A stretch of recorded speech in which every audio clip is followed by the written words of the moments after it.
হয় বন্ধুসকল, কি খবৰ আপোনালোকৰ? আশা কৰিছোঁ আপোনালোকৰ নিশ্চয় ভালে। মোৰ হেঁপাহৰ চেনেলটোলৈ স্বাগতম জনাইছোঁ।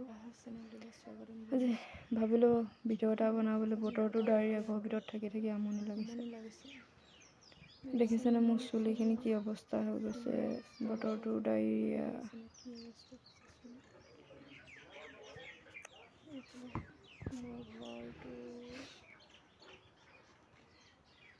এইফালে আমাৰ আগফালে ঘৰটো দেখিছেনে?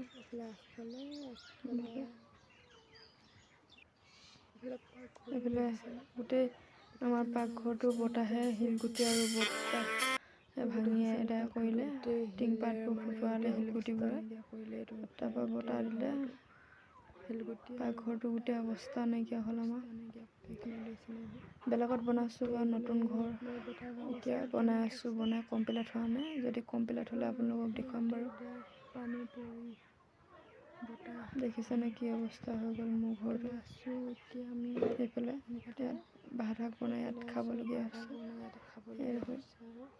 সেইফালে মোৰ ভিডিঅ'টো যদি ভাল লাগে ছাবস্ক্ৰাইব কৰিব, শ্বেয়াৰ কৰিব নাপাহৰিব, লাইক কমেণ্ট কৰিব। দেখিছেনে